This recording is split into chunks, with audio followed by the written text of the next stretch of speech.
তুমি একটু ছড়ো না আবার একটু দেয় ভিজুয়াল দেয় বাবা আপনার মিডিয়ার তো দাদা টোটাল এনকোয়ারি অর্ডার দিলাম এবং দুই হচ্ছে তার বিরুদ্ধে অ্যাকশন নেওয়া হবে সিসিটিভি ফুটেজে দেখা হবে এবং যে পরিবারে এই ঘটনা ঘটেছে তাদেরকে প্রয়োজনীয় ক্ষতিপূরণ দেওয়া হবে। যে মারা গেছে তাকে তো ফিরে পাওয়া যাবে না, কিন্তু যারা এই অপরাধটা করেছে তাদের বিরুদ্ধে যাতে বিচার পান আপনারা তার জন্য এনকোয়ারি করে শাস্তি দেওয়া হবে। এবং অ্যাক্সিডেন্টে যেটা রাস্তায় হয়েছে মর্মান্তিক, আমি আপনাদের পরিবারকে সমবেদনা জানাচ্ছি। কারণ মাত্র 35 বছর বয়স, এই এত কম বয়সে তার বাড়ি থেকে কেউ আছে কাজ করার মতো, তার বউকে কাজ করতে পারবে?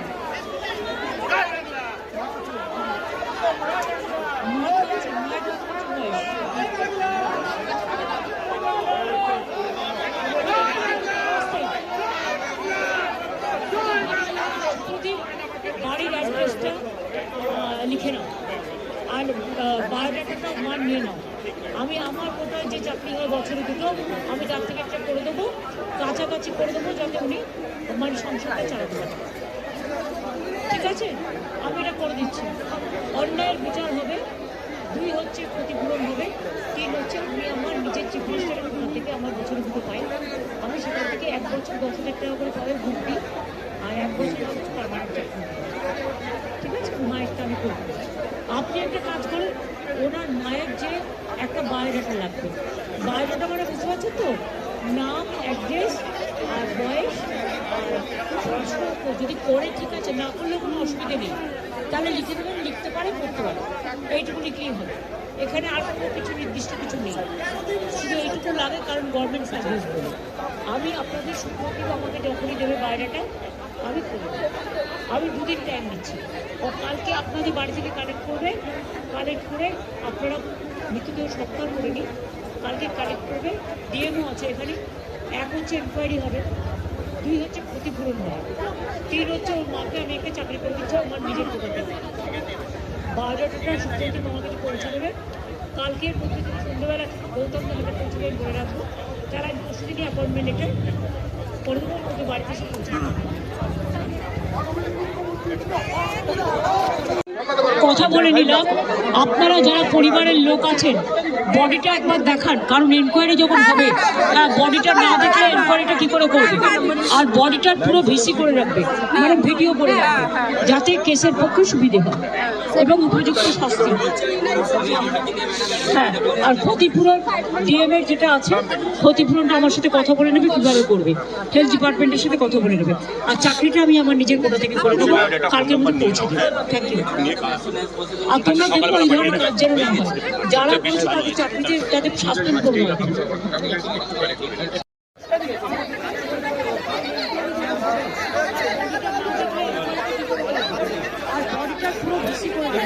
মানে ভিডিও করে যাতে কেসের পক্ষে সুবিধা হয় এবং উপযুক্ত শাস্তি। হ্যাঁ, আর ক্ষতিপূরণ ডিএমের যেটা আছে, ক্ষতিপূরণটা আমার সাথে কথা বলে নেবে কীভাবে করবে, হেলথ ডিপার্টমেন্টের সাথে কথা। আমি তো কালকে দেখিনি, আজকে যখন আমি ওর বডিটা বের করা হলো তখন আমরা 4 জন ছিলাম। তো 2 দাদাকে আমি বললাম যে ওর তখন পুরো চোখে কিছু ছিল না, চোখটা এমনিই ছিল। তো আমি বললাম যে চোখটা মনে হচ্ছে তুলে নেওয়া হয়েছে। তখন বলছে কি বলবো বলো, কালকে আমি যে কালকে চোখটা ছিল, বলছে হ্যাঁ ছিল। আমি চোখটা তো বলে আপনারা প্রতিবাদ করুন, চোখটা কি হলো? তখন বলছে আমরা কি বলবো, না দাদা বডি এখান থেকে সরানো যাবে না, চোখটা কোথাও ওদের প্রশ্ন করুন। কারণ আমি বলছি যে মানে যারা স্যাররা রয়েছেন তারা নিজেরাই বলাবলি করছেন পাশ দিয়ে যে চোখটা তুলে নেওয়া হয়েছে, তারা নিজেরাই ইশারায় বলাবলি করছে। হ্যাঁ, ব্যবসা অবশ্যই চলছে, অবশ্যই ব্যবসা চলছে, বডি ওখানেই থাকবে। আমাদের দিদি যতক্ষণ নেই এটার বিচার দেবে ততক্ষণ নেবো নাই, এই বডি এখানেই থাকবে। সুমিতা কুন্ডু। ঘটনা আমাদের অ্যাক্সিডেন্ট হয়েছিল, আমরা নিয়ে এসেছি হসপিটালে, ভর্তি করেছি। তখন কালকে ভর্তি হয়েছে, মারা গেছে। ওর মাকে 2 চোখ ধরে দেখেছে আমার দিদিকে, দেখার পরে তারপরে এখানে নিয়ে এসে মর্গেটে 3 ঘন্টা এমার্জেন্সিতে রেখেছে। রাখার পরে মর্গেটে নিয়ে এসছে। আজকে পোস্টমর্টম রিপোর্ট বের করেছে, আমরা দেখছি আর একটা চোখ নেই। কি মনে করছেন আপনারা? চোখটা তুলে নিয়েছে, এই দেখুন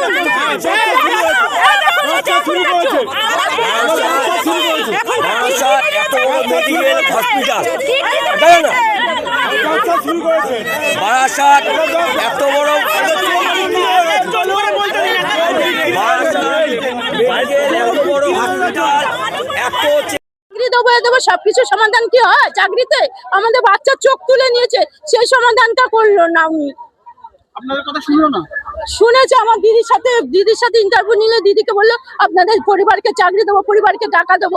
টাকা দিয়ে কি সবকিছু হয়? আমাদের বাচ্চাটা ছোট 18 দিনের একটা বাচ্চা হয়েছে, তার বাবা এরকম মারা গেলে আবার চোখটা তুলে নিচ্ছে। এই দেখুন ছবিটা দেখুন, এভাবে অ্যাক্সিডেন্ট হয়েছে। আপনারা কি চাইছেন? আমরা চাইছি যে আমাদের যেরকম চোখ ছিল সেরকম চোখটা করে দিই, আর আমাদের একটা কোনো ব্যবস্থা করে দিই। ওরা অত্যন্ত গরিব। নির্দেশ দিল যে সঠিক তদন্ত করুক, হ্যাঁ সঠিক তদন্ত করুক, যে যেন বিচার হয়, যেন এরকম কারোর যেন না হয়। তাহলে আপনারা চাকরিতে খুশি নন, বিচার চাইছেন? বিচারও চাইছি। আমাদের সংসারে কেউ ফ্যামিলিতেও চাকরি করতো না, এই একজনই ছেলে চাকরি করতো, আর কেউ নেই ওদের মাথার উপরে। কি নাম আপনার? আমার নাম দীপু হাজরা। আপনি কে হন? আমি মাসি হই। ওর ওই মা না কে আছে না? ছিলেন মেডিকেল সুপার ছিলেন, তিনি ট্রান্সফার হয়েছেন শোনা যাচ্ছে। আপনারা কি গিয়েছিলেন তার সাথে? আমরা গিয়েছিলাম, সুপারের ঘরে কেউ নেই, গিয়ে দেখি। তাহলে কাকে জানাবেন হাসপাতালে? এখন এই মুহূর্তে কাকে জানাবো আমরা নিজেরাই ভেবে পাচ্ছি না। আমরা ওই জন্য মর্গের সামনে ধর্ণা সভায় বসেছি। আপনাদের দাবি? আমাদের দাবি পেশেন্টের চোখ যে অবস্থায় ছিল আমরা সেই অবস্থায় দেখতে চাই। আর মেন কথা হচ্ছে ওর ওই অর্গানটা, চোখটা গেল কোথায়, কি করে সম্ভব? ওরা বলছেন যে চোখটা নিয়ে গেছে ইঁদুরে, কিন্তু আমরা আপাতত দৃষ্টিতে দেখে মনে হচ্ছে যে চোখটা যদি ইঁদুরেই নিয়ে যায়, ইঁদুর তার আচরণের কোনো চিহ্ন বা কোনো সিমটমস রেখে যাবে, কিন্তু মনে হচ্ছে যেন ওর চোখটা আলতোভাবেই তুলে নেওয়া হয়েছে। দাদা একটা প্রশ্ন, মানুষ অসহায় হয়ে যখন বারাসাত হাসপাতাল বা যে কোনো হাসপাতালে আসে, সেখানেই যদি এরকম পরিস্থিতি হয় তাহলে সাধারণ মানুষ যাবে কোথায়, কি বলবেন? এটা তো সাধারণ মানুষের কাছে আমাদেরও প্রশ্ন, যে আমরা যদি ভুক্তভোগী সাধারণ মানুষও তো নেক্সট টাইম এরম আরও হতে পারে, যার জন্য নেক্সট টাইম যাতে না হয় তার প্রতিবাদের জন্য আমরা আজকে লাশ না নিয়ে এখানে ধর্নায় রয়েছে। আমার নাম আলমগীর মণ্ডল। যেভাবে চোখটা তুলে নেওয়া হয়েছে, তাহলে এত বড় হসপিটাল বারাসাত, ঠিক আছে, এখান থেকে যে এইভাবে ব্যবসা চলছে, সাধারণ একটা গরিব মানুষ বা সারাদিন ধরে যে এইভাবে কাল থেকে এইভাবে বডি আছে, আজকে তো সারাদিন ধরে একবারও তো জানাতে পারতো। হাসপাতাল কর্তৃপক্ষের সঙ্গে এই বিষয়ে কোনো কথা হয়েছে? না না না না, কোনো কথা হয়নি। তারা কি পাশে দাঁড়াচ্ছেন আপনার? না না না, কোনো দাঁড়ায়নি। তো এটা তো জানানো উচিত, বাড়ির লোককে তো জানানো উচিত ছিল, একবার তো জানানো উচিত ছিল। যখন বডি ফ্রিজিং করা হয়েছে তখন চোখ ছিল? হ্যাঁ ছিল।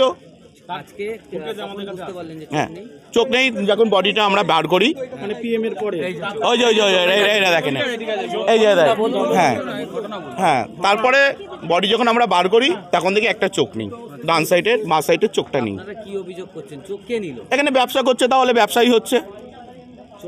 হ্যাঁ, তাহলে সুপারকে আমরা যখন দেখা করতে গেছে, সুপার নেই, বলছে চেঞ্জ হয়েছে, ঠিক আছে, কারণ নতুন চেঞ্জ হয়েছে, তাহলে সেটা হতে পারে।